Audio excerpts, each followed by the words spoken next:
Bienvenue à Bibliothèque Médicis. Françoise Giroud, Patrick Modiano, la famille Jardin, Jean, Pascal, Alexandre, des personnages influents, reconnus, ou en tout cas connus maintenant, et jusqu'ici, pour certains d'entre eux, bien tranquilles. La vérité n'est pas leur souci, le mensonge est plutôt leur habitude, et en tout cas leur blessure.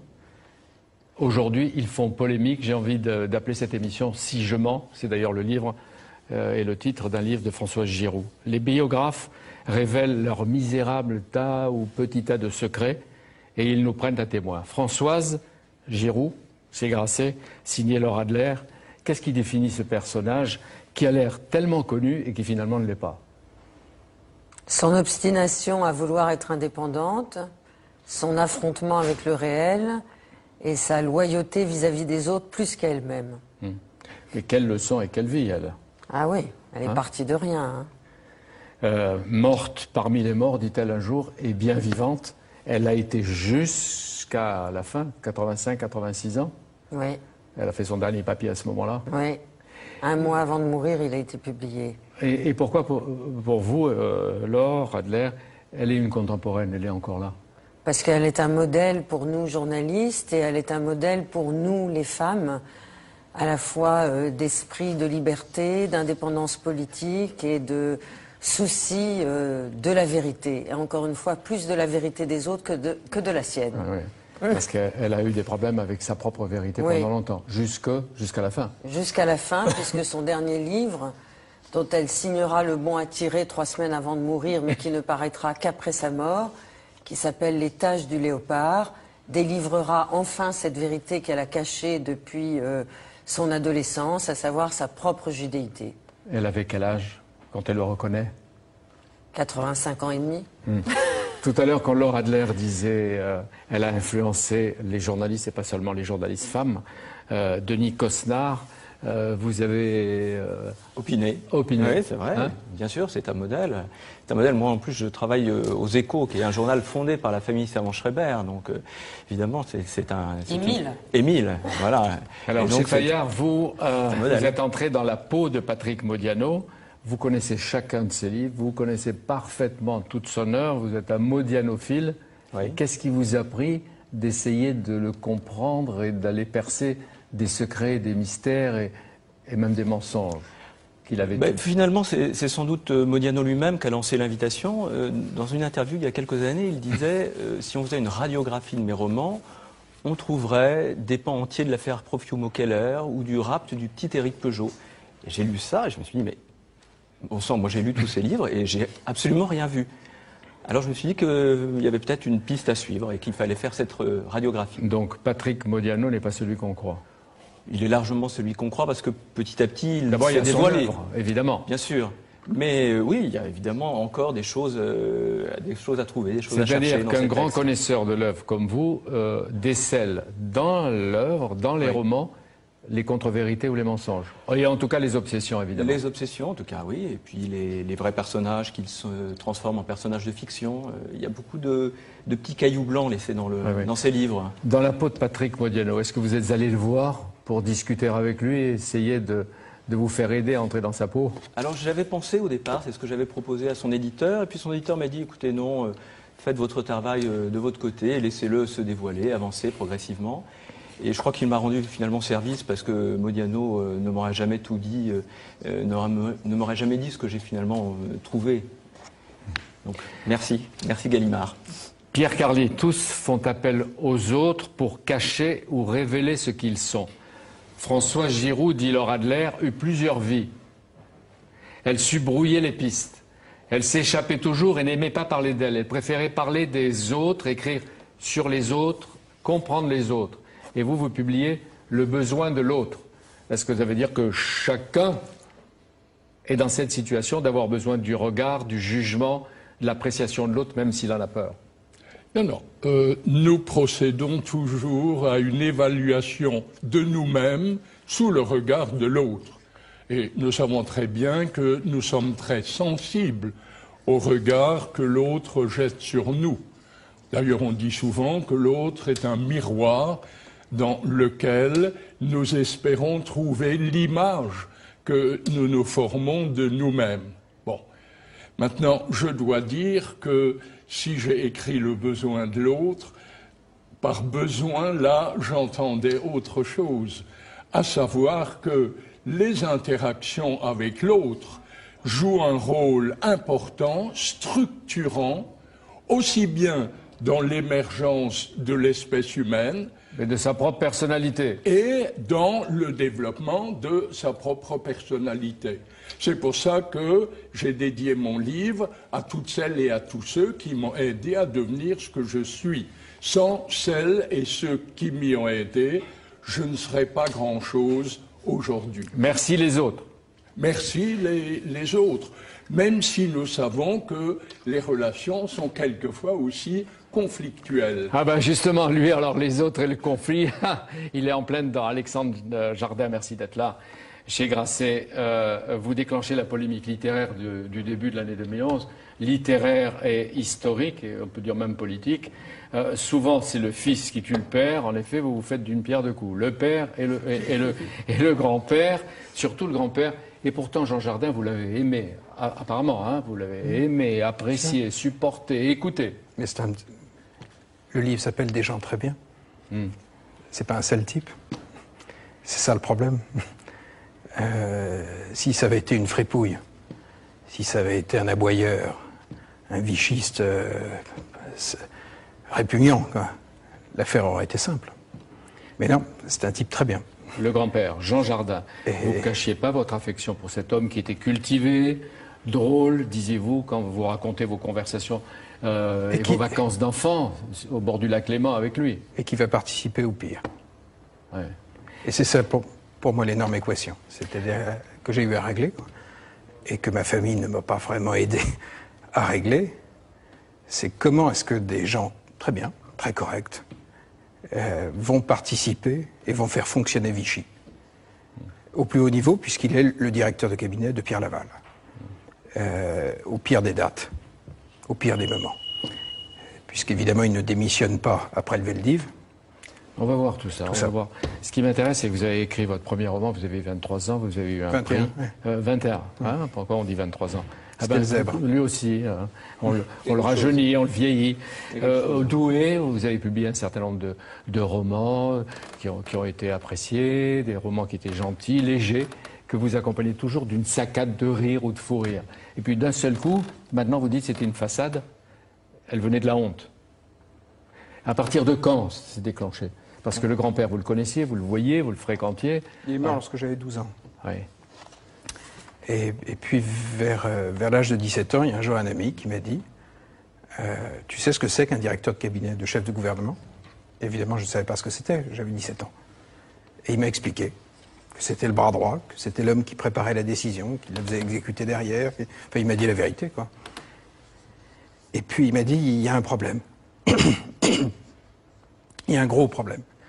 C'est qu'il arrive au cabinet de Laval fin avril 42 et il me dit le Veldiv c'est le 16 juillet. Vous aviez 17 ans. Et vous avez attendu tant de temps avant de vous réveiller. Est-ce que ça veut dire que vous avez découvert vous aussi à la fois ce passé, ce qui s'était déroulé à l'époque, qui est venu à la conscience publique progressivement et tardivement, et puis il y a eu l'obsession de la Shoah pour beaucoup de gens. Est-ce que ça vous est arrivé aussi? Ou est-ce que c'est un coup d'Alexandre Jardin sur sa famille ou une libération tardive? Imaginez une seconde que vous soyez à ma place. Vous avez 17 ans, vous entendez ça. Comment vous faites? Moi, j'écris pas, enfin, je n'ai pas le talent d'écrire, mais j'écris pas pendant 20 ans, 25 ans, des livres qui ne porteraient pas sur mon grand-père. Eh bien, quand c'est votre grand-père, pour de vrai, quand c'est votre ADN, hein, quand c'est vous, hein, vous faites des allers-retours avec la lucidité. Vous vous rapprochez de votre famille. Vous vous dites finalement tout le monde a raison, l'oncle a raison, la famille. Puis par moments vous lisez, vous découvrez, vous apprenez des choses. Par moments ça devient insoutenable. En même temps, ça ne correspond pas à ce que vous voyez de votre famille. Parce que chez nous, ce n'est pas la famille Goebbels. Hein. Non. Bon, donc vous...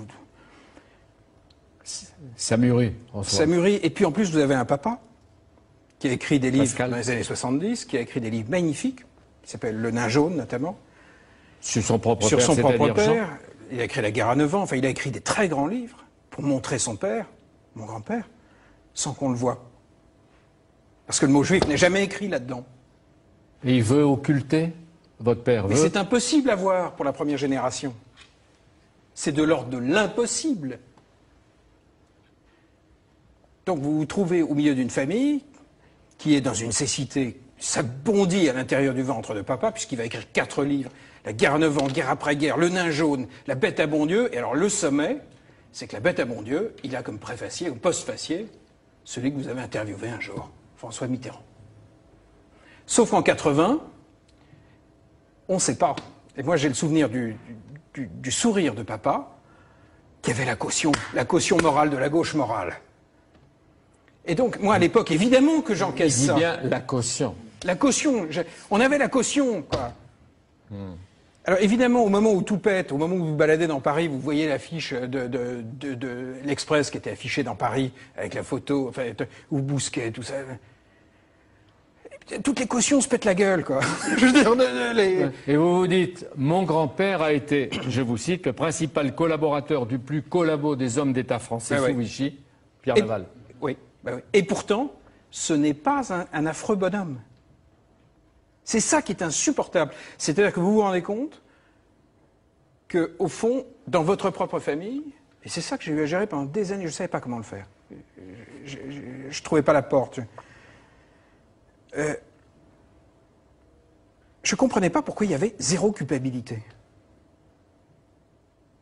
À un moment, je me suis dit, est-ce que ça a été refoulé? Puis au bout d'un moment, j'ai compris qu'il n'y avait rien qui a été refoulé. Rien. Ils sont sortis de la guerre en ayant le sentiment d'avoir fait le bien. Parce que, alors, j'ai fini par lire, j'ai fini par lire, par tout lire. Je planquais tous mes bouquins, je collais des feuilles en papier, comme ça, avec du scotch, pour qu'on ne me voit pas dans le métro en train de bouquiner des bouquins. Ça, après la mort de votre père. Mais ça fait 25 ans. Oui, parce que vous n'en avez jamais parlé avec Pascal Jardin, votre père, du grand-père. J'avais 15 ans, je pensais que mon père était un saint, et puis voilà. Et quand vous alliez dans le bureau de votre grand-père, il y avait toujours la photo de Pétain. Et surtout de Laval. Surtout de Laval. Il y avait le portrait de Laval. Dédicacé, sans doute. Non, il y avait juste un petit portrait de Laval jusqu'en 76 sur le bureau. Et puis, pour bien baliser, il y avait également le portrait du maréchal. Ça sentait pas du tout l'ambiance Jean Moulin. C'est typique de ces familles qui vont vous dire après, les phrases que j'ai entendues, que j'ai retrouvées, c'est marrant, dans les interviews d'Albert Speer. Lorsque Speer dit « Ah mais on regrette tout, parce que quand même... » Mais on renie rien. Mais on renie rien, fondamentalement. Oui, mais Albert Speer, que j'ai interrogé, avec qui j'ai passé un week-end en Allemagne, quand j'étais correspondant en Allemagne, Albert Speer, lui, il disait, on a notre culpabilité, et il avait fait 20 ans à Spandau, la prison de Berlin, après avoir été condamné au procès de Nuremberg.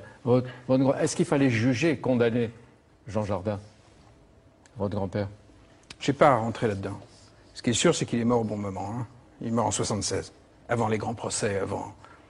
Ce qui est sûr également, c'est que les archives du cabinet Laval ont été nettoyées. Par lui aussi? Alors, Ses propres archives? J'ai su, après avoir écrit le livre, là, juste à l'automne, par un oncle, il les avait transportés dans un appartement à Paris. Mais ces archives existeraient aujourd'hui?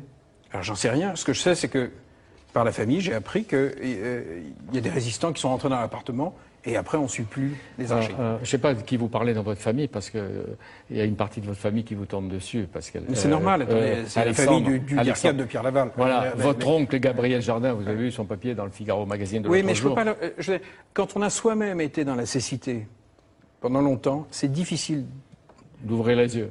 Non, oui, mais oui, c'est infernal. Écoutez, ce sont des gens qui se sont construits là-dessus, sur cette cécité. Non, mais l'oncle dit, Alexandre, qu'es-tu devenu? Le procureur d'une affaire menée à retardement contre ton grand-père et contre ta famille, sommes-nous sous la terreur, tu triches et tu mens? Ça vous touche ou vous dites, bon, il est encore aveugle? Ça continue. C'est long pour une famille. Et alors, c'est long. Il vous dit, pourquoi tu parles d'un classeur vert que personne n'a vu dans les archives? Il y a un classeur vert quelque part? Ou rouge? Parce que les archives ont été nettoyées. Est-ce que vous imaginez une seconde qu'une famille de grands collabos laisse rentrer un biographe comme ça, sans vérifier? Pourtant, il y a eu des biographes. Oui, en dehors de votre père, il y a eu sûr. Pierre Assouline. Il a été un de vos amis, vous l'égratigniez. Il nie que Jean Jardin ait pu être antisémite. Lui qui a écrit Pierre Assouline, Bien sur sûr, votre grand-père. bien sûr, il prenait des cafés avec biographie. Tarquier de Pellepoix et ça ne le dérangeait pas, l'antisémitisme, bien sûr. Qui C'est évident. Qui Jean Jardin. Je veux dire, c'est évident, c'est la norme sociale de l'époque. C'est la norme sociale de ces milieux, de cette droite-là. Oui, mais Assouline, il n'est pas dans l'époque. Et pourquoi il dit, votre roman, c'est les aventures de Tintin au pays des collabos. Lui, normalement, il a les yeux ouverts. Je ne sais pas. Il y a une énigme. Je ne sais pas pourquoi il écrit une biographie, il y a 25 ans, 86, qui est une sorte de réhabilitation du bras droit de Pierre Laval. Je ne sais pas pourquoi il ne va pas ouvrir des archives que j'ai été regarder, tout simplement la correspondance entre le président du consistoire et Pierre Laval. Il ne les ouvre pas, moi je vais les ouvrir, qu'est-ce que je trouve? Je trouve une lettre du 25 août 42, dans laquelle le président du consistoire, qui s'appelait Jacques Elbronner, explique à Pierre Laval, par le menu, où partent les trains. Vous pouvez la trouver sur Internet. Oui. Bon, Mais- et ce genre de document n'est pas dans la biographie d'Assouline. Pourquoi? Je n'en sais rien. Oui, mais est-ce que Jean Jardin, le grand-père, directeur de cabinet, a forcément vu la lettre du président du consistoire? Il se trouve que le président du consistoire était un ami de Jean Jardin. Parce qu'on a d'autres lettres. Il se trouve que le directeur de cabinet d'un chef de gouvernement est là pour recevoir les protestations officielles. Alors on peut toujours dire qu'il est parti faire pipi. Bien sûr. Mais on va... Mais il se trouve que ces deux-là, Elbronner et Jardin, se connaissaient. J'ai cité des gens qui vous ont attaqué, mais dans la revue Excellent Transfuge, Yann Moix souligne votre courage. Il dit, le père Pascal Jardin y passe aussi, Alexandre Jardin serait le premier dans sa dynastie collabo à casser la fatalité, à redonner une dignité, une virginité à la lignée Jardin. Parce qu'il faut que ça Le s'arrête. nain jaune n'était Ça. qu'un monstre noir. Ben oui. Jusque-là. Non, c'est plus compliqué qu'un monstre noir. Ça s'appelle des gens très bien, ça s'appelle pas Oui, des oui, salauds. oui. Ce qui, moi, m'intéresse vraiment, c'est la mobilisation de la morale qui va permettre le pire. Parce que c'est ça. Alors, C'est ça le problème. qu'est-ce que vous appelez le pire? De 42 à 43 octobre, il travaille, votre grand-père, chaque jour aux côtés de Pierre Laval. Et vous lui pardonnez pas surtout une journée, la journée du 16 juillet 1942, c'est-à-dire la rafle du Veldiv. Est-ce que vous croyez qu'il y a d'une manière ou d'une autre participé? Attendez. Si en sortant d'ici, on va voir le directeur de cabinet du chef du gouvernement, et que le chef de l'État et que le gouvernement français va arrêter 12 000 personnes demain matin, vous pensez sincèrement qu'ils ne sont pas au courant? On se fout de la gueule Donc, de qui? il Je veux savait. dire, Donc, il Non, savait, mais attendez, Alexandre. Attendez. Ensuite, tout le monde sait très bien que Laval a demandé les 4 000 enfants à ce que les Allemands les prennent. Et le directeur de cabinet était également parti faire pipi? Je veux dire par là qu'à un moment donné, ce sont des hommes qui ont assumé des choix. Et qui ensuite ont eu des familles qui ont besoin, pour survivre, de vivre dans un déni fantastique. Mais ils ont été encouragés par Jean Jardin. Et par, les gens de la famille. des biographes comme Pierre Assouline. Je veux dire, le mot Veldiv n'est même pas écrit à l'intérieur de sa biographie. Ça n'est pas écrit. Donc, pour vous, on va voir si vous avez des preuves, vous confirmez qu'il savait. Non. Que votre Non, non, non, grand-père, il Non. savait ou il devait savoir. Non, attendez, c'est beaucoup plus compliqué. Et j'ai un chapitre qui est très précis là-dessus, dans le livre. Le fait de savoir ou de ne pas savoir, c'est pas tout simple dans un cerveau humain. Il y a ce qu'on sait, ce qu'on accepte de savoir, ce qu'on consent, ce qu'on refuse, les questions qu'on ne veut pas poser. En revanche, ce qui, moi, m'a profondément intéressé pendant des années, c'était d'enquêter pour savoir ce qu'il pouvait savoir, et non pas ce qu'il sait. On ne sait pas comment ça marche, un cerveau humain. C'est une machine complexe. La capacité à se protéger devant le réel d'un être humain engagé dans quelque chose d'aussi effroyable, je veux dire, elle est immense. Ce qui est sûr, c'est que les renseignements généraux, puisque le rapport Sadowski, le livre de Laurent Joly, est sorti l'année dernière, à l'automne dernier, au CNRS Éditions. Les renseignements généraux savent ce qui se passe en Allemagne, les renseignements généraux de la 3e division de la préfecture de Paris, savent à partir du début mai 42. Donc, est-ce que mon grand-père, est-ce qu'il décroche le téléphone, il pose la question, ou est-ce qu'il évite de poser la question pour pas avoir la réponse? Je veux dire, ce qui est sûr, c'est que c'est pas un piéton. Vous avez connu des directeurs de cabinet de chefs de gouvernement. Est-ce qu'un peut dire, je n'ai jamais eu accès au RG? Ça n'a pas de sens. Où était le grand-père, comme vous dites, grand-père, le 16 juillet 42? Ah ben il est au bureau à Laval. Je dis à Laval. Il est au Avec bureau. Laval. Avec Laval. Il est à l'hôtel du Parc. Et il fait son job. Il va rester encore 1 an et demi. Vous dites, et vous disiez tout à l'heure, il n'a pas démissionné. Pourquoi aurait-il démissionné s'il était aussi proche de Laval? Est-ce qu'il était antisémite aussi? Est-ce que vous estimez qu'il a contribué ou il a brûlé lui-même les traces? Non, mais l'homme de 42 n'est pas l'homme de 70, n'est pas l'homme de 69. Personne n'est Oui, mais stable. est-ce qu'il y a une lettre qui prouve qu'il regrette ce qui s'est passé ou qu'il a eu conscience finalement d'avoir participé avec une certaine forme de complicité active ou passive à l'extermination des Vous Juifs? avez la réponse dans l'interview de mon oncle qui paraît dans le Figaro Magazine. C'est-à-dire que ce sont des familles qui sont restées fidèles jusqu'au bout. Et au cas où on aura un petit doute, vous voyez jusqu'où ça a transfusé. Malheureusement, je ne sais pas ce que le FIGMAG, ce qu'il leur a appris de jouer les Alexandre, pétainistes de service. Et grand-père, vous essayez de dire la vérité. Vous essayez de lutter contre ces mensonges. Mais Et parce que c'est vital Oui, d'avoir oui. accès au réel. Oui, oui. Pour qui? Pour vous? Évidemment, parce Pour que j'ai toute la des famille. enfants derrière. Des enfants. Parce que j'ai des enfants. C'est-à-dire qu'à un moment donné, il faut choisir ses fidélités entre la fidélité à ceux qui m'ont précédé et qui ont vécu dans une cécité morbide, et puis la suite, quoi. Et maintenant, je veux que ça s'arrête. Même si je prends des claques, même si je me fais injurier dans le Figaro, même si Pierre Assouline profite... Il n'est pas là. Profite du monde. Ouais, il n'est pas là. Je veux dire. Il n'est pas là. Il écrit dans le Monde. Non, mais il n'était pas là régulièrement. pour utiliser l'image du monde. Et grand-père, vous l'aimez toujours? Putain, c'est compliqué. C'est compliqué. L'historien Henri Rousseau pose la question. Le devoir de mémoire, est-ce qu'il donne le droit d'ouvrir un procès perpétuel à la génération de la guerre? Et jusqu'à quand il faudra juger les morts?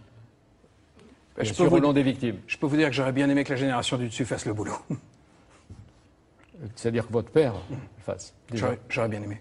Oui, et alors quand les historiens disent il n'y avait pas de preuves, Serge Klarsfeld dit c'était pas grand-chose, Jean Jardin il avait un tout petit rôle. Alors j'abonde. Oui, Alors, il n'était pas si influent. Un autre dit c'était une marionnette. Il s'est rendu compte de rien, même pas du sort des Juifs déportés, il s'intéressait qu'à lui.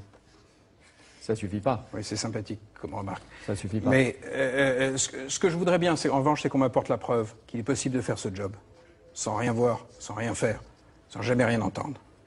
Le jour où on m'apporte ces putains de preuves, je dois dire que je respirerai mieux. Mais vous n'avez pas trouvé de preuves pour votre grand-père. Ah, c'est le plus malin.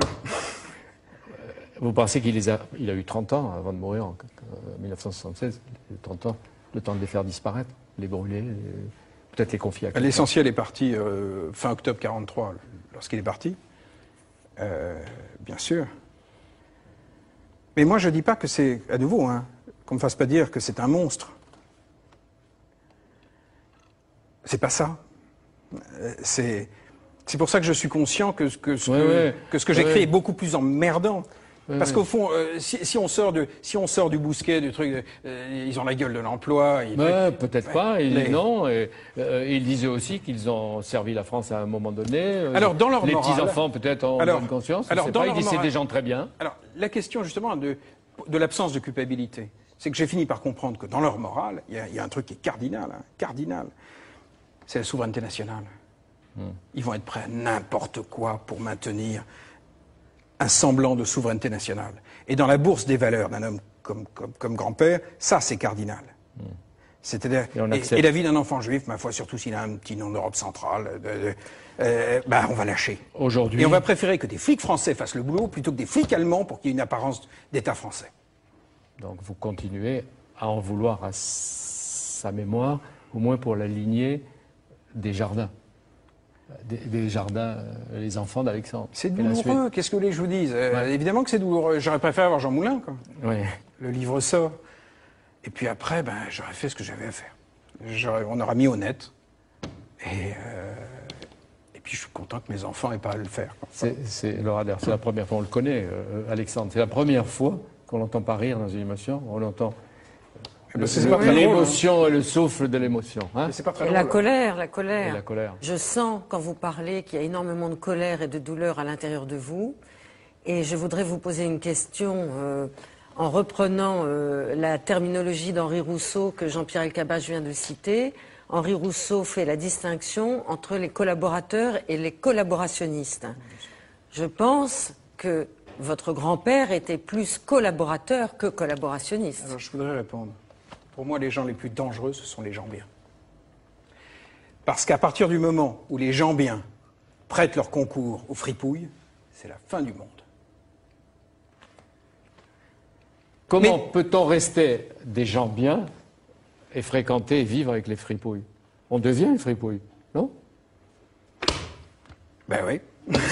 Pierre Carly. Oui, je voudrais moi aussi brièvement remonter à 1942 et exprimer ma colère personnelle, même si bien sûr elle a eu le temps de se calmer progressivement. J'en veux à Laval et à son directeur de cabinet s'il a effectivement joué le rôle que vous lui attribuez. J'ai été personnellement, comme 120 000 jeunes Alsaciens, à 18 ans, incorporé de force dans l'armée allemande. Cette incorporation de force a été décidée en août 1942, n'est-ce pas? Encore Oui. le grand-père. Bon. Or, nous étions citoyens français et on nous obligeait de porter l'uniforme de l'ennemi héréditaire, parce qu'il était vraiment, à ce moment-là, obligés de porter l'uniforme et de nous battre à leur côté. Or, ni Pétain ni Laval, et c'est surtout Laval qui aurait dû demander à Pétain d'intervenir, et nous sommes persuadés que s'il y avait eu une protestation vraiment de Pétain et de Laval, parce que ce n'est pas Hitler qui avait décidé cette incorporation de force, c'est le Gauleiter Wagner qui, pour faire plaisir à Hitler, lui a offert 120 000 Alsaciens. Comme on avait offert 4 000 Bon, enfants. ouais. Hein, Il n'y a que eu, les Allemands je ne répète, réclamaient pas. aucune protestation de la part de Pétain et de Laval. C'est-à-dire que le mythe de Vichy-Bouclier, bordel, depuis Paxton, c'est tombé. Comment depuis Paxton? Il nous a fallu un Américain. Il nous a fallu pour un comprendre Américain. notre propre histoire il française. a fallu un Américain. Et si vous regardez bien le papier de mon oncle dans le Figaro Magazine, c'est du pré-Paxton. Il n'a pas lu. Il n'a pas lu Paxton. Envoyez-lui Envoyez-lui, l'Américain lui. Paxton. Vous sortirez transformé de cette... Ah oui, c'est irréversible, hein, un livre comme ça. C'est pour ça que j'ai mis le temps. Le livre, après des livres sucrés, gentils, ils sentent le soufre, oui. Mais vous aviez déjà écrit sur votre père, votre grand-père. Qu'est-ce qui a tout d'un coup déclenché cette furie qu'on voit aujourd'hui? J'avais écrit le roman des Jardins. Il y avait un chapitre là-dedans, qui est une des vraies raisons qui m'a valu de telles emmerdes avec ma famille à l'époque. Mais j'osais pas y aller, donc j'avais noyé ça dans un torrent de choses drôles et j'y arrivais pas. Vous savez, vous changez de famille, vous pouvez plus vous faire enterrer près de votre père et de votre grand-père. C'est compliqué. Hein. Bien sûr. Et puis, en même temps, j'avais aussi peur de mon pays. Puis j'avais raison. Regardez. Donc le pays a changé, vous avez Pas tant que changé. ça. Non, la famille n'a pas changé. Et Non, les mais- proches de la famille. Et le pays n'a Et- pas tant que ça changé, hein, et, dans ses profondeurs. Hein. Hein. Ce qui rend, à mes yeux, le livre encore plus nécessaire. Voilà.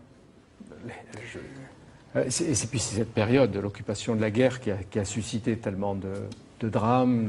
Oui, mais on a parlé de tout, d'étons. sauf de nos familles. Ben voilà, Laura Adler va parler de la famille de François Giraud et de François Giraud. Oui, Toute ben, sa on vie, n'est elle a eu pas des très rapports- loin, on n'est Ben, pas très justement, loin. Elle a eu des rapports compliqués avec la vérité. Oui, et Mais- pendant la période de la guerre aussi. Oui. Elle a eu un double jeu parce que elle a quand même commis des gestes comme celui d'aller se faire délivrer une carte par les autorités allemandes comme quoi elle n'était pas israélite pour pouvoir continuer à travailler dans le cinéma, alors que par définition elle savait très bien qu'elle était juive. Et elle a collaboré aussi. Elle avait des protections. Oui, mais ça veut dire que quelques années après, elle. C'est quand même pas le même niveau. Non, mais je veux dire par là Non, que non. on sait très bien que le nombre de résistants à la fin de la guerre a été quand même celui d'une infinité de personnes. Qu'on ne nous raconte pas l'histoire d'un peuple entier résistant. Elle s'est engagée dans la résistance assez tardivement. Elle a été arrêtée en 1944 par la Gestapo. Elle était emprisonnée à Fresnes. Il y a la légende autour d'elle. Hein. Elle sort de rien. Elle va peu à peu. Elle commence à travailler à l'âge de 14 ans Voilà, parce que dans sa une mère et sa librairie. sœur n'ont pas de quoi vivre. Après, c'est le cinéma. Ouais. Elle va être la première assistante de cinéma. Elle va travailler avec Jean Renoir. Elle va voir, vous le racontez, des comédiens comme Jouvet, Fernandel, etc. Mais elle a Première toujours... script girl de l'histoire du cinéma Ouais, français. ouais, ouais. Et jusqu'à présent, c'est une autodidacte. Ah oui, elle a jamais, enfin, elle a arrêté l'école à 13 ans. Mais quand on voit les différents rôles, les titres, les réussites de Françoise Giraud, on voit que c'est une femme qui a été actrice de son temps et qui a côtoyé l'histoire et qui parfois l'a fait bouger. Mais à l'origine, il y a une sorte de... Ce qu'elle va vivre, ce dont elle va souffrir, c'est un déclassement social. Ou le sentiment d'un déclassement social. La réalité d'un déclassement social, parce qu'elle est issue d'une lignée de Turcs juifs extrêmement puissants. Son père était un homme extraordinaire qui a été fondateur de l'AFP et qui s'est insurgé au moment de la guerre de 14 contre l'axe allemand-turc et qui a fait preuve d'actes de courage, voire d'héroïsme. Donc les autorités turques l'ont destitué de son bureau de l'AFP. Gourji, c'est le vrai nom de Françoise Giroud. Il va d'abord partir pour la France avec sa femme et sa première fille. Et ensuite, pendant cette errance en France qui va les mener jusqu'à Paris, la petite Françoise va naître. Il espérait avoir un garçon, ça sera une fille. Il va partir pour les États-Unis pour continuer son combat idéologique pour l'indépendance de la Turquie et essayer de semer cette contagion de la liberté aux États-Unis. Il va échouer. Et pour elle, il y aura toujours l'absence du père. L'absence du père et puis l'opacité sur l'identité du père. Voilà. Et vous, qui l'avez connu, qui l'avez vu plusieurs fois, vous le racontez très très bien. Le livre est très beau sur Françoise Giroud. Vous montrez bien qu'elle ne voulait jamais parler de son enfance. Non, jamais, jamais. Celle qui voulait la vérité pour les autres, qui réclamait la transparence, n'a jamais arrivé à aller jusqu'au bout de sa propre vérité. Elle a préféré savoir tout sur les autres, mais rien sur elle-même. Alors, jusqu'à faire des choses quand même hallucinantes, y compris à son premier petit-fils, qui, quand il a voulu se convertir au judaïsme, et vous savez que c'est très compliqué de se convertir au judaïsme quand on n'est pas juif, lui a supplié, parce qu'il en avait l'intention, de lui dire « Grand-mère, grand-mère, est-ce qu'on est juif ?» Et elle lui a répondu « Non, on n'est pas juif. » Mais elle a fini par lui dire oui. Oui, mais enfin, c'était par amour, c'était parce que le voilà. Et Nicolas est l'un des plus grands intellectuels juifs d'aujourd'hui, comme quoi, à la troisième génération, Eliachev. Oui, le fils de Caroline, la psychanalyste. Comme quoi, c'est la même histoire. Ah, oui. Il faut attendre 2 générations. Est-ce qu'elle vous a, Caroline Eliachev, psychanalyste aujourd'hui, qui parle peu de sa mère, etc., donné des documents? Vous avez eu accès à des documents? Tout. Des archives, du journal, des correspondances? Oui, tout. Et quel portrait émerge de cela? Très compliqué. Comme disait Alexandre à propos de son grand-père, c'est très compliqué. Mais lui, il a ajouté putain que c'est compliqué. Oui, moi je peux dire aussi, qu'est-ce qu'elle est compliquée et en même temps, qu'est-ce qu'elle est courageuse, qu'est-ce qu'elle a porté l'idéal des femmes qu'est-ce qu'elle a travaillé toute sa vie. Qu'est-ce qu'elle a travaillé, qu'est-ce qu'elle nous a encouragé, nous les femmes, à essayer de vivre notre propre sexualité. Ça, c'est une des choses que j'ignorais complètement. C'est la Françoise Giroud solaire, la Françoise Giroud sensuelle, charnelle, qui aimait l'amour physique, qui aimait s'épanouir, qui aimait les histoires d'amour. Mais sa grande rencontre ou passion, vocation, je ne sais pas si vous la connaissiez, Françoise Giroud, ça a été le journalisme. Elle a commencé d'abord à Elle, avant de finir. Elle a fait beaucoup de choses à Elle. Finir éditorialiste au Nouvel Observateur aux côtés et grâce à Jean Daniel. Elle va créer, diriger l'Express avec JJSS, Jean-Jacques Servan-Schreiber, qui sera son amant et son immense, unique, je ne sais pas, non. En tout cas, l'homme de sa vie. L'homme de sa vie.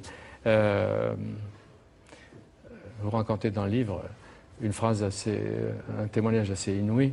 Jean-Jacques Servan-Schreiber, qui a perdu la mémoire, assis aux obsèques, et vous êtes à côté, qu'est-ce qu'il dit? Par hasard, je ne savais pas du tout que j'allais travailler sur Françoise Giroud. Qu'est-ce qu'il dit? Qui on enterre, mon grand amour? Bon, les femmes, elle les a toujours défendues, vous l'avez dit. Elle va découvrir et encourager des tas de femmes qui sont journalistes aujourd'hui, qu'on connaît, Danielle Lehmann, Michel Cotta, Catherine Ney, dont elle disait, Anne-Marie Moreau me le rappelle, c'est une carrosserie suédoise avec un logiciel de polytechnicienne. J'en ai parlé à Catherine, elle dit elle m'a jamais dit ça, elle m'a plutôt engueulé et elle m'a formé. Elle a formé toute une génération. Catherine, oui. Les hommes aussi. Et à l'Express, elle voyait tout, elle savait tout, elle corrigeait tout. Oui. C'est elle qui était l'Express. Elle rédigeait tout le journal et elle a inventé.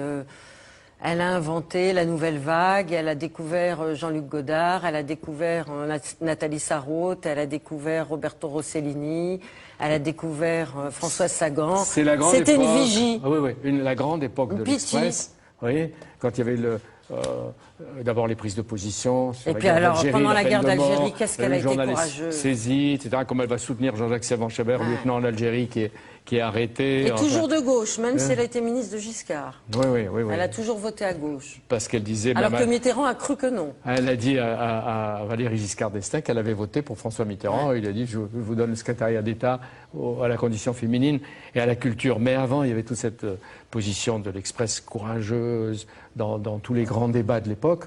Et puis, un lieu de rencontre avec les intellectuels. On voyait à Mauriac, Sartre, Albert Camus. Oui. Tous les jours qui venaient au journal. Mais là, le grand amour, vous avez dit, pendant 10 ans, ça a été JGSF. Oh, je vous dis, toute une vie. Ça a duré toute la vie, parce qu'à partir du moment où Jean-Jacques Servan-Schreiber a préféré les voies de la politique à celles du journalisme, il a mis en péril, d'une part, l'indépendance et la liberté du journal qu'il avait fondé avec Françoise, l'Express. Il a un peu utilisé aussi l'Express, qui gagnait pas mal d'argent, en utilisant les caisses de l'Express pour pouvoir financer ses propres campagnes électorales. Et à chaque fois, celle qui était dans le journal et qui, contre la rédaction, défendait Jean-Jacques Servan-Schreiber imperturbablement, c'était Françoise Giroud. Elle avait beau être isolée, elle continuait à le défendre. C'était les 10 années d'amour fou avec Jean-Jacques Servan-Schreiber. Mais ça va finir mal. Ah ben, elle va se faire traiter moins qu'une femme de ménage. Oui, mais... Il va vendre l'Express, il ne va même pas lui dire. Alors, mais elle va rentrer dans une dépression extrêmement profonde. Elle ira voir pendant 3 ans le psychanalyste Jacques Lacan. Mais surtout, ce qu'on a découvert un peu plus tard, les lettres anonymes. Ouais. Elle envoie des lettres anonymes, on peut le dire, antisémites, violemment antisémites. Ouais. Elle, qui était juive et qui ne voulait pas le reconnaître. Ouais. C'est compliqué. Le jour où j'ai pu les lire, ces lettres, j'ai été prise d'un véritable malaise que j'avais sous les yeux, me soulevait le cœur. Vous dites, c'est la limite du biographe. Qu'est-ce qu'il y avait dans ces lettres? Mais uniquement des choses antisémites.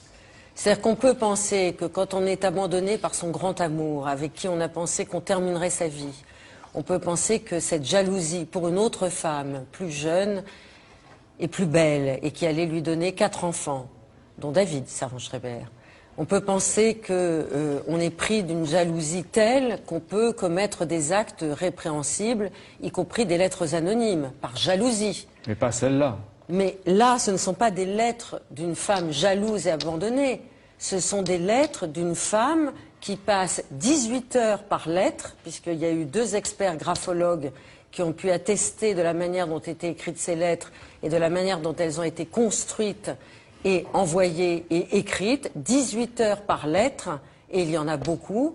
Et ces lettres disent à Sabine, qui s'appelait d'abord de Fourquière, donc origine aristocratique, comment pouvez-vous épouser un sale juif? Vous qui êtes d'origine aristocratique, vous allez souiller votre famille avec le sang d'un youtre, par exemple. Ces lettres sont des lettres antisémites. Vous continuez à l'admirer, François Giraud. Oui. Hein, en dépit de ça et de ses contradictions, de sa complexité. Vous dites Françoise Giraud, c'est une sans-papier, elle en a toujours souffert. C'est vrai, elle est morte sans savoir où elle était née. Ah ouais, elle a toujours eu des petits arrangements ou des grands arrangements avec la vérité. Oui. Donc, pendant la guerre, elle ne portait pas l'étoile jaune. Non. Vous dites, elle a même vécu de belles années sous l'occupation, ce qui est terrible. Ensuite, elle entre dans la résistance et il va y avoir le problème de la médaille de la résistance, qui lui sera contestée. Elle dit l'avoir eu, elle n'a pas eu. Ben, elle n'a jamais été la chercher.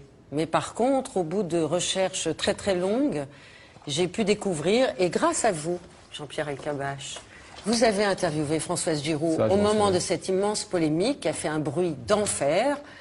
Et alors, ce qui m'a énormément stupéfait, c'est que vous lui posez la question de savoir si elle l'a ou elle l'a pas, et elle vous répond avec une sérénité intérieure tellement stupéfiante que je me dis, elle ne peut pas mentir avec autant d'aplomb et avec autant de paix intérieure. Pourtant... Eh bien, elle n'a pas menti. Elle a à demi menti. Ça existe aussi. N'est-ce pas, Alexandre Jardin? Les demi-mensonges et les demi-vérités. On ne saura jamais la vérité sur quelqu'un qui n'est plus dans ce monde. Parce que d'abord, même s'il était dans ce monde, il ne vous dira jamais que son propre rapport à la vérité. Et d'autre part, des personnes comme votre grand-père ou comme Françoise Giroud, et ça Robert Badinter me le dit très très bien. Il dit Françoise Giroud a sculpté sa propre beauté. Moi j'ajoute, elle a sculpté aussi son propre rapport à la vérité et à sa propre histoire. Elle est magnifique sur les photos. Avec l'allure. Elle est sublimement belle. Avec l'allure, la Jusqu'à la fin. couverture. Oui, jusqu'à la fin. Elle a fait tout pour le rester. De l'énergie, un regard pétillant, une mâchoire un peu carnassière et un sourire carnassier. Et il y a beaucoup de gens qui disent que ce qui la faisait tenir, c'était la méchanceté. Les hommes en ont beaucoup souffert, les femmes beaucoup moins. Ouais. Elle était méchante. Enfin, elle était dure, Non, exigeante avec elle. Voilà, elle n'était pas méchante, elle avait le trait dur quand il le fallait. Chaban-Delmas s'en est jamais sorti de cette phrase assassine, on ne tire pas sur une ambulance. Par exemple, c'est un exemple. Tellement, c'était une écriture, un style incisif et au vitriol. Et on va entendre Pierre Carli, ce qu'il en pense. Parce que c'est les autres aussi qui jugent. Vous posez la question, vous dites d'où elle tenait sa force, vous dites de son manque de confiance en soi. Je pense que c'était quelqu'un de très timide. Et comme les grands timides, ils sont prêts à toutes les aventures. Qu'est-ce que vous jusqu'au pensez, précipice. Pierre Carli, de ce que vous entendez autour de la vérité et de la manière dont on trafique son rapport à l'égard de soi-même et à l'égard des autres? Non, ce qui m'intéresse personnellement, avec évidemment les bases neurobiologiques, c'est notre mémoire autobiographique, qui joue un rôle extrêmement important. Et nous savons tous que nous nous racontons nous-mêmes notre histoire continuellement, nous la racontons à d'autres. D'ailleurs, Paul Ricoeur a beaucoup parlé de l'importance de cette activité narrative, n'est-ce pas? Et il est clair que nous en ayons vraiment conscience ou non, nous remanions continuellement notre mémoire autobiographique et nous la réapproprions. Surtout quand on veut cacher une partie. Moi, j'ai écrit mes mémoires de guerre, parce que j'ai parlé de mon incorporation de force, je n'en ai jamais parlé autour de moi pendant près de 50 ans. Le jour où mes enfants, petits-enfants, ont dit « Papa, papi, on aimerait tout de même savoir ce que tu as vécu », j'ai écrit mes mémoires de guerre, telles que je me souviens de ce que j'ai vécu dans la Kriegsmarine. Mais vous avez fait partie des menteurs, vous aussi? Non. Non, mais je me pose toujours la question de savoir dans quelle mesure la vérité, parce que je souhaite être pleinement sincère, la vérité telle qu'elle apparaît dans ce que j'ai écrit, correspond à ce que j'ai effectivement vécu. La vie affective à 18 ans est différente de la vie affective aujourd'hui à 85 ans, n'est-ce pas? Donc, je me souviens, il y a des faits. On sait que l'histoire factuelle, ça c'est une chose, mais la façon dont nous les ressentons, la façon dont nous interprétons, ça évolue tout au long de la vie. Donc, ce qui a été vérité il y a 30 ans me paraît peut-être aujourd'hui une demi-vérité. En tout cas, je le vis, je le ressens autrement. En tout cas, j'aimerais bien avoir votre mémoire et votre rapport à la vérité quand j'aurai 85 berges. Oui. Bravo. Oui. Non, mais... c'est dans la lignée de Françoise Giroud. Oui. Non, qui n'a pas besoin de l'autre, Pierre Carli? Est-ce que quelques-uns n'ont pas besoin de l'autre? J'ai d'ailleurs mis en exergue un mot de Mère Teresa qui a écrit « La plus grande des pauvretés, c'est de ne plus compter pour personne. » Et c'est vrai, ne plus compter pour personne, et ne plus exister pour personne, c'est terrible. Alors si on est Charles de Foucault, on peut décider d'aller vivre en ermite, etc. Mais les Charles de Foucault ne sont pas légion. Et je dois dire que personnellement, j'aurais beaucoup de mal à vivre en ermite, n'est-ce pas? Et je dis bien, tout ce que les rencontres que nous avons le privilège de faire au cours de notre existence nous apportent, nous enrichissent. Et comme on ne peut donner à l'autre que ce dont on est riche soi-même, il faut bien que j'accueille ce que les autres me donnent. Même si la relation à l'autre est conflictuelle et violente. Oui. Enfin, pas violente, mais Oui, conflictuelle. oui, non, Allez. mais elle ne l'est pas toujours, n'est-ce pas, heureusement. Et il faut qu'on se parle. Moi, je dis toujours que ce qui est spécifiquement humain, c'est le partage de la parole et des sentiments. Et on n'y insiste pas beaucoup de nos jours. Le langage devient de plus en plus pauvre, et à langage pauvre, pensée pauvre. Or, comme vous le savez, je me suis toujours intéressé aux violences. Étienne Beaulieu, qui est un écrivain vaudois, a écrit « Le contraire de la violence, ce n'est pas la douceur, c'est la pensée ». Pour ne pas être violent, il faut beaucoup réfléchir sur soi-même, sur sa position à l'égard de l'autre, à l'égard du monde. Et quand vous voyez qu'elle se développe, vous vous dites à quoi j'ai servi, où j'ai échoué, où je trouverai la clé. Non, justement, je dis toujours que tout le monde, et surtout les politiques, tout le monde veut trouver une origine simple à l'ensemble des violences. Une origine simple parce que ça permettrait d'appliquer une solution simple. Or, toutes les violences sont non seulement multiformes, mais multidéterminées. Et le livre que j'ai publié en 2002 sur les racines de la violence, justement, je montre la complexité des facteurs de personnalité qui interviennent. Bon, l'affectivité joue un rôle très important.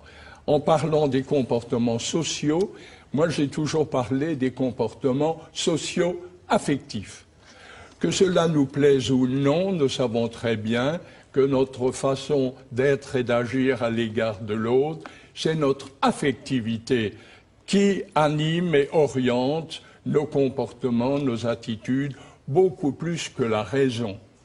Nous nous trouvons toujours a posteriori de bonnes raisons d'avoir agi de telle ou telle façon. Mais les deux, là. Au moment même où je me comporte d'une certaine façon, c'est en raison de la signification affective et non pas rationnelle que je donne à la rencontre, à l'événement, à la situation. Jusqu'au bout, vous la décrivez aux avant-postes, François Giraud. Elle sera dure, même avec la vieillesse, avec ses maladies, etc. Et elle avait Grand courage devant la vieillesse. De grand courage, oui. Qu'elle rejette, comme si elle ne veut pas l'avoir, un peu comme Mitterrand, hein, à l'égard de la maladie. Et elle a adopté une phrase du philosophe Paul Ricoeur que vous venez de citer. « Je suis gai, quoique triste, triste, quoique gai, et vivant jusqu'à la mort. » Vous avez même entendu François Giraud vous dire « Si la mort me séduit cette nuit, je dirais oui.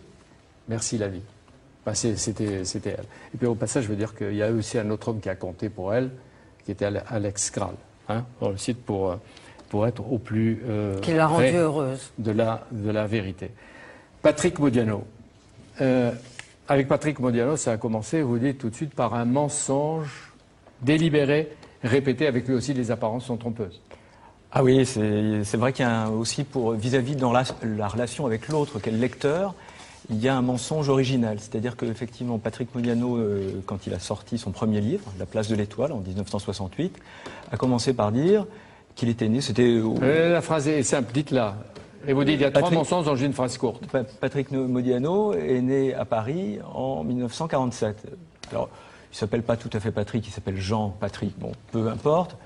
Enfin, il en reste un peu un flottement parfois, et on retrouve d'ailleurs le fait que dans pas mal de ses romans, le narrateur s'appelle Jean, c'est pas tout à fait un hasard. Il n'est pas né à Paris, il est né à Boulogne-Billancourt-Passon, et surtout, il n'est pas né en 47. Ça, c'est plus important. Pourquoi il a changé la date? Il est né en 45. Pourquoi? En 45. Ah, c'est pourquoi? Alors là, vachement compliqué. Hein. Vous avez une heure pour vous? Non. Vous parlez de son frère qui était né, qui a disparu. J'ai l'impression que, oui, il y a une histoire fondamentale qui est la mort de son jeune frère. Et pourquoi il ment? Pourquoi il ment? Parce qu'il est écrivain. Parce qu'il est écrivain, parce que fondamentalement, moi c'est ça qui m'intéresse, c'est que d'emblée, dans son rapport avec le lecteur, il mélange la réalité et la fiction, et c'est la marque de toute son œuvre. Donc c'est des autobiographies ou des autofictions qui sont écrites? Finalement, toute son œuvre, on peut dire, c'est une résistance à l'autobiographie. C'est-à-dire qu'il y a eu beaucoup de fiction, ensuite il y a eu des autofictions, c'est-à-dire des romans dont le personnage principal et le narrateur s'appelait justement Patrick Modiano, ce qui était un peu troublant. Moi, je me souviens quand j'ai lu mon premier livre de lui, Livret de famille, quand j'étais adolescent, je me suis dit, mais qu'est-ce que c'est que ce livre où le personnage s'appelle Patrick Modiano? Et puis ensuite, il a glissé en douce des éléments d'autobiographie dans ses romans, dans ses interviews. Il s'est dévoilé de plus en plus. Et puis, Il donne des adresses et des numéros de téléphone réels. Ah ouais. Ah, il a mis aussi plein d'éléments réels dans ses fictions, effectivement. Alors attention, pas vous parlez seulement de sa réalité. devant Laura Adler qui connaît très très bien, je probablement, prends beaucoup d'admiration. Patrick Modiano et son œuvre. Depuis votre adolescence, vous êtes un modianophile. Vous lui avez consacré un réseau Modiano. Internet, vous épluchez tout de lui, etc. Oui, oui, il ne faut pas me prendre pour un collectionneur fou, mais oui, c'est vrai, je suis il y a un bon de quoi, il peut lecteur. rendre fou, hein. Je suis un bon lecteur de Modiano, et puis j'ai fait un travail de lecture, j'ai cherché un peu dans les textes. Vous dites à un moment, il écrit, voilà, après qu'est-ce avoir que dit ça je suis né en 47, il écrit « Je suis né en 45 d'un juif et d'une flamande qui s'étaient connus sous l'occupation ». Ça, c'est vrai ou c'est faux? Ah, ça c'est vrai. Pour le coup, c'est effectivement en 2005 qu'il a fini par aboutir après bien longtemps des après. détours. Le père, Albert, juif collabo. Collabo, non. Il fait du marché noir. Collaborateur ou collaboration? Non, ni collabo, ni collaborationniste. Il a fait du marché noir. Vous dites qu'il est en rapport avec Henri Lafont, rue Lauriston. Alors c'est très flou. Ouais. C'est très flou. Et non mais on touche là. Non. Oui, il aime tellement qu'il le protège. Non, il le dit, mais il le protège. Au contraire. Bon. C'est la quête. Ce qui est incroyable, c'est que c'est la quête fondamentale de Modiano, c'est de comprendre qui était son père et pourquoi son père, qui était juif, qui se cachait sous un faux nom, qui portait pas l'étoile juive, pendant la guerre a été arrêté et au moins une fois a été l'étoile jaune, pardon, a été libéré et on ne sait pas par qui. Quelqu'un l'a fait libérer. Et Modiano, pendant des années, des dizaines d'années, a imaginé que l'homme qui l'avait libéré, qui avait fait libérer son père, était un truand, un pauvre gars, qui était membre effectivement de la Gestapo française, de la rue Lauriston. Et qui a fini effectivement guillotiné en 1945. Ouais. C'est celui qui a aidé, qui a eu des relations avec Marguerite Duras. C'est pas le même, c'est un autre, réseau. Mais c'est dans le même réseau. Et effectivement, cette rencontre un peu étonnante entre un sale truand de la rue Lauriston et puis un juif qui se cachait pendant la guerre, Modiano s'est interrogé. Le juif qui se cache, qui porte pas l'étoile jaune, qui se cache, il va quand même à la rue Lauriston où on torture des juifs. Non, et avec la Gestapo. Non, on ne pense pas qu'il allait à la rue Lauriston. Non. D'ailleurs, on ne sait rien en fait, parce que Modiano a enquêté pendant des dizaines et dizaines d'années. C'est pourquoi Modiano est obsédé par cette époque de l'occupation et de la collaboration. Oui. Et puis il faut ajouter sa mère, Louisa. Elle travaille pour le cinéma allemand. Flamande, regardez comme il nuance ce qu'il a écrit lui-même. Non, je nuance. Comme s'il se faisait peur, Denis Cosna. Pas du tout. Mais c'était une petite starlette qui avait fait des films un peu légers aux Pays-Bas avant-guerre.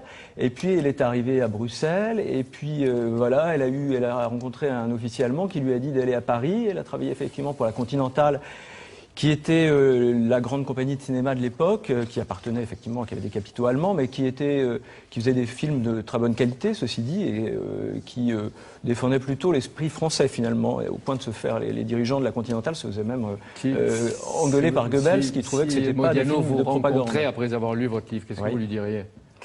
Ah, j'ai encore quelques petites questions à lui poser. Moi, il y a une question, par exemple, il y a un numéro de téléphone qui revient très fréquemment dans ses livres. Auteuil 1528 ou Trocadéro 1528. Il l'attribue à un certain nombre de personnages qui varient selon les romans. Mais il y a une parenté, évidemment. Et on se dit, ce numéro de téléphone, qu'est-ce que c'est? Qu'est-ce que c'est que ce numéro de téléphone? À qui il était? Modiano a dit, oui, dans une interview, oui, ça appartient à des amis que j'avais, bon, truc très flou. Moi, je suis persuadé que ça appartenait en fait à des gens en 43, en 44, sans doute qui tourniquaient autour de la rue Lauriston. Mais à quoi ça sert de fouiller dans les archives, les paperasses, et de révéler les secrets cachés que quelqu'un, un auteur, ne veut pas dire? Qu'est-ce que ça apporte à son œuvre? Qu'est-ce que ça enlève à son œuvre? Alors, est-ce qu'il ne veut pas les dire? Je pense qu'il est dans une logique où, comme il disait, de création, et puis aussi de... Pérec a dit à un moment, une fois, je ne sais pas, je suis comme l'enfant qui joue à cache-cache et qui ne sait pas ce qu'il craint ou ce qu'il désire le plus, rester caché, être découvert. Et je pense que Modiano est en permanence dans cette ambivalence. Est-ce que j'aime mieux rester, faire mes petits trucs dans mon coin, mettre mes numéros cachés, ou bien est-ce que je vais être découvert? Et il veut de plus en plus être découvert. Oui. Vous montrez bien que peu à peu, il donne le sentiment de livre en livre d'avoir envie de se corriger ou de corriger l'image. Se corriger et puis Ou de se livrer. De se livrer. Pas Avec tout à un fait la pédigré, vérité. quand même, il va très loin. Il hein. va très loin, bien sûr. C'est un livre admirable. C'est De une lucidité. autobiographie extraordinaire et en même temps c'est une clé, un trousseau de clés pour les lecteurs parce que on reconnaît tous les personnages qu'on a vus sous couvert de fiction dans ses romans précédents. Vous avez vécu dans la peau de Modiano, Oui. quelque temps pour l'écrire. Oh, Comment 3 vous ans. êtes sorti de la peau de Modiano? Moi je suis passé par tous les stades. Je suis passé par le stade de la curiosité, de l'admiration, de la fascination, de l'identification. Il y a un moment peut-être de la détestation. J'en avais un peu assez. Vous bégayez Mais pas encore. Je hein. bégaye pas encore. Et Mais pourtant je peut-être qu'il devrais. bégayerait à moins quand il aura dit toute la vérité. Enfin, une partie de la vérité. Mais je reste très admiratif. Je pense que ça reste un Donc- très grand écrivain. Donc on peut dire à Patrick Modiano et de le lire et de vous écouter. De vous écouter. En dépit des faiblesses ou de la lourdeur des origines, etc., il y a une œuvre Ah, il y a une originale, œuvre. forte. Il y a une œuvre Et très quoi cohérente. qu'on dise Denis Cosna ou nous tous, l'œuvre restera. Bien sûr.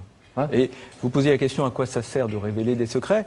Moi, je cherchais juste à donner justement aux lecteurs de Modiano la possibilité de se replonger dans les livres et de les mieux lire, comprendre. de mieux comprendre et de les lire, voilà, avec un peu plus de sens encore. Vous êtes sorti de l'enquête Oui. avec encore plus d'admiration et vous l'aimez. Oui, bien sûr. Et vous?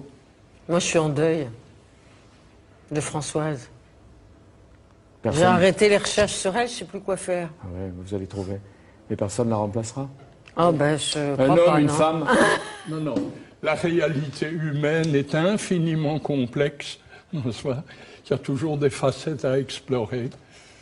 Moi, j'allais juste dire que pour savoir s'ouvrir sur l'autre, il faut toujours avoir le courage de s'ouvrir sur soi-même. Et il peut être difficile de s'ouvrir sur soi-même. Si j'ouvre le livre de ma vie et que je tombe sur une série de pages blanches, c'est extrêmement frustrant et je peux alors éventuellement avoir envie de les barbouiller un tout petit peu pour qu'elles ne soient plus aussi blanches.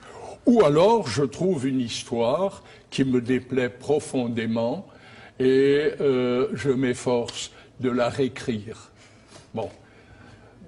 Vous vous êtes réconcilié avec, pas votre grand-père, ça c'est sûr, ça c'est fini. Même avec votre père?